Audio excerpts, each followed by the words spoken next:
সত্য কখনো চিরকাল চাপা থাকে না, কেন বিবেকের তাড়নায় তা একদিন না একদিন ধসে পড়েই।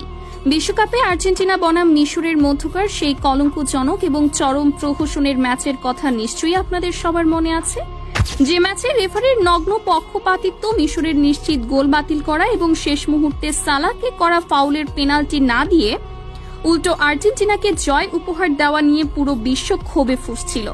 সেই চরম অবিচারের পর সবাই যখন রেফারির মুন্ডুপাত করছিল, তখন পর্দার পেছনের আসল সত্যটি ছিল সবারই অজানা। হ্যাঁ দর্শক, যে রেফারিকে পুরো দুনিয়া খলনায়ক হিসেবে চিনেছিল, তিনি আর নিজের বিবেকের কাঠগড়ায় নিজেকে ধরে রাখতে পারলেন না। শেষমেশ সামাজিক যোগাযোগ মাধ্যমে সরাসরি লাইভে এলেন সেই রেফারি, আর লাইভে এসে অঝরে কাঁদতে কাঁদতে তিনি এমন এক ভয়ঙ্কর এবং গা শিউরে ওঠা সত্য ফাঁস করলেন, যা শুনে আজ পুরো ফুটবল বিশ্বের ভিত কেঁপে উঠেছে। তিনি জানালেন আসল খলনায়ক তিনি নন, বরং তিনি ছিলেন দাবার গুটি মাত্র। লাইভ সম্প্রচার শুরু হওয়ার পর স্ক্রিনে যখন রেফারির মুখটি ভেসে ওঠে, তখন তাকে দেখে চেনার উপায় ছিল না। দুই হাত জোর করে কান্নাজড়িত কণ্ঠে তিনি পুরো মুসলিম বিশ্বের কাছে ক্ষমা চেয়ে তার স্বীকারোক্তি শুরু করেন। তিনি বলেন, আসসালামু আলাইকুম, আমি প্রথমেই আপনাদের সবার কাছে, পুরো বিশ্ববাসীর কাছে এবং বিশেষ করে মিশরের কোটি কোটি ভক্তের কাছে ক্ষমা চাচ্ছি। ওই দিন আমি মিশরকে হারাতে চাইনি। সালাহ বা মিশরের কোনো খেলোয়াড়ের প্রতি আমার ব্যক্তিগত কোনো আক্রোশ ছিল না, কিন্তু আমি ছিলাম অসহায়। আমাকে ওপর থেকে কঠোর নির্দেশ দেওয়া ছিল যে যেভাবেই হোক আর্জেন্টিনাকে জেতাতে হবে এবং মিশরকে হারিয়ে টুর্নামেন্ট থেকে বিদায় করতে হবে। তিনি কাঁদতে কাঁদতেই বলতে থাকেন কিভাবে ফুটবলের এই বিশ্ব মঞ্চকে একটি বাণিজ্যিক নাট্য মঞ্চে পরিণত করা হয়েছে। তিনি ফাঁস করেন যে ম্যাচের আগেই তার কাছে কর্তৃপক্ষের উচ্চ পদস্থ কর্মকর্তাদের কাছ থেকে কড়া বার্তা এসেছিল।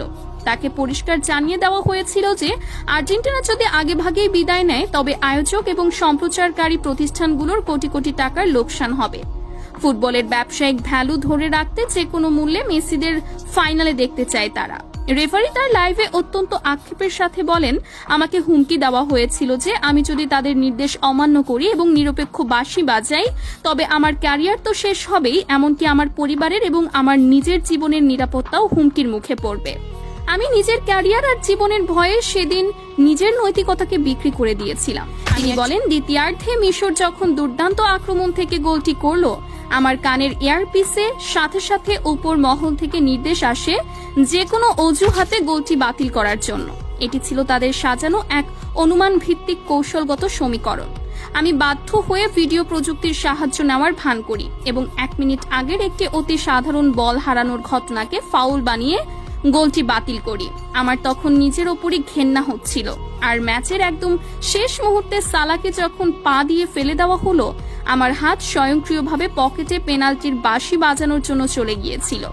সেটি দিনের আলোর মতো স্পষ্ট পেনাল্টি ছিল, কিন্তু কন্ট্রোল রুম থেকে আমাকে চিৎকার করে বলা হয় বাঁশি না বাজাতে।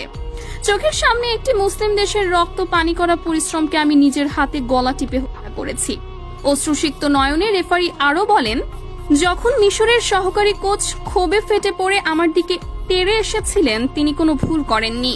তিনি তার মাতৃভূমির প্রতি অবিচারের প্রতিবাদ করেছিলেন, আর আমি ওপর মহলের নির্দেশে তাকে লাল কার্ড দেখিয়ে মাঠ থেকে বের করে দিই।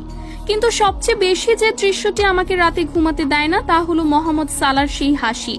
আমার এত বড় অবিচারের পর সালাহ যখন অসহায়ভাবে হাসছিলেন, তখন আমি বুঝতে পেরেছিলাম যে তিনি বুঝে গেছেন এই লড়াইটা প্রতিপক্ষের সাথে নয়, বরং এই দুর্নীতিগ্রস্ত পুরো সিস্টেমের সাথে। সালাহর সেই হাসি আমার বুকে তীরের মতো বিদ্ধ হয়েছে। আজ লিওনেল মেসিও যখন লাইভে এসে সত্যটা স্বীকার করে নিয়েছেন, তখন আমি আর চুপ থাকতে পারলাম না।